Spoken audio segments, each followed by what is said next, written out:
UFC 308 has been announced. Let's talk about it. I see my haters proud of me now. When I'm around, it's all smiles. I took over my whole town. UFC 308 is here, and it is headlined by none other than IOU TA versus Max Blessed Holloway. Banger out the gate. Banger out the gate. Main event is going to be electric. I love it. Probably a contender for Fight of the Year whenever it does happen. It's going to be a hell of a fight. It's going to be super electric in the UAE whenever that fight happens in October.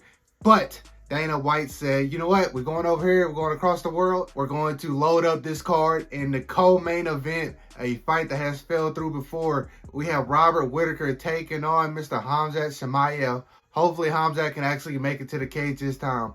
I want to see Khamzat fight. He needs to fight. I feel like people are starting to forget how dominant of a fighter he was when he's in the cage. And Robert Whittaker, he's coming off of starching Ikram Aliskerov, and I feel like Robert Whittaker is right there for another title shot. If he's able to put on a stellar performance against Khamzat Chimaev, or vice versa, Khamzat versus Robert, I think this fight has a real good chance of seeing the next title contender at 185 pounds, no matter how UFC 305 ends. We have the Frenchman Ciryl Gane coming back into the octagon versus Alexander Volkov, a rematch of their first fight where Ciryl Gane tapped out Volkov. Volkov had looked fantastic in his last couple of fights, absolutely dismantling Sergey Pavlovich in their last one, while Ciryl Gane is coming off a win over Sergey Spivak. Whenever heavyweight figure out what they're about to do, I feel like this fight should be one of the people that's right there next for the title shot. John Jones versus Stipe has to happen, and then Tom Aspinall still right there for the number one contenders bout with the interim belt. So, however heavyweight shakes out, I feel like the winner of this fight sets themselves up perfectly for the next run at heavyweight. For that, we even have Lerone Murphy taking on Dan 50K Ige. I feel like Lerone Murphy is going to have a hell of a step up in competition, even though he is coming off of a win over Edson Barboza, which he absolutely dominated. He absolutely dominated. He looked fantastic in that fight. Dan Ige is coming off of a fight off of Diego Lopez, which he took on 3 hours notice, and he looked fantastic in. He did lose it, but it is what it is. Stepping in on that short of notice, I expected him to get knocked out within the first 2 rounds, and he took it all 3. So nothing but respect for Dan Ige. I think Lerone Murphy and Dan Ige is going to produce fireworks. And we still have Magomed Ankalaev, the person who I thought was going to fight for the UFC light heavyweight title next, on this card. He's taking on Mr. Alexander Rakic. Rakic is coming off of getting TKO'd by Mr. Yuri Prochazka. And Magomed Ankalaev is coming off of a complete starching over Johnny Walker, which a win over Johnny Walker doesn't really do too much anymore. But Alexander Rakic is one of the best strikers at 205 pounds. What just happened in Yuri's fight, Yuri just said, all right, I'm going to go for it. I'm going to go for it. See what you can do with the pressure. I'm going for it. You can stand there if you want to. I'm coming for it. I feel like that was Yuri's game plan.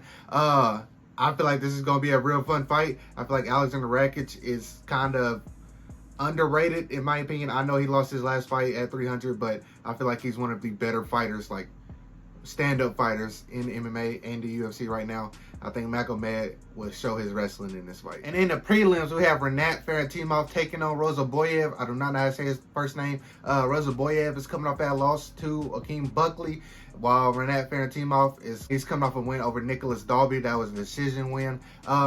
Fantastic fight. Fantastic prospects fight.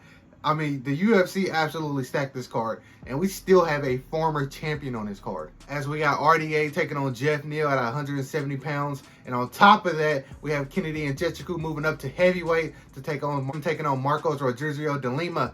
Fantastic fight. That is 8 fights right now. The UFC usually does around 12 to 13 bouts. I think the UFC cooked in this. What do you guys think about it? Right now on paper, I'm giving this a 9 out of 10, and this ain't even done. The score can only go up from a 9. This card is stacked. This card is stacked. They did the UAE perfectly. And it's going to be a day card. I love it. I absolutely love it. What do you guys think about this card so far? Bangers all around. Fun night coming up in October. Let me know what you guys think.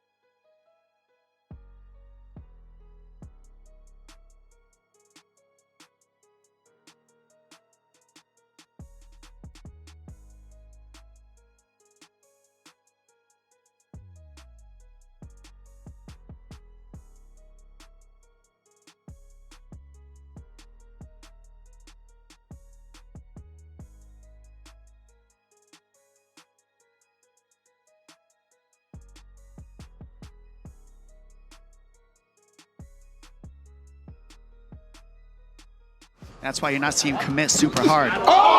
That's the line. Stop.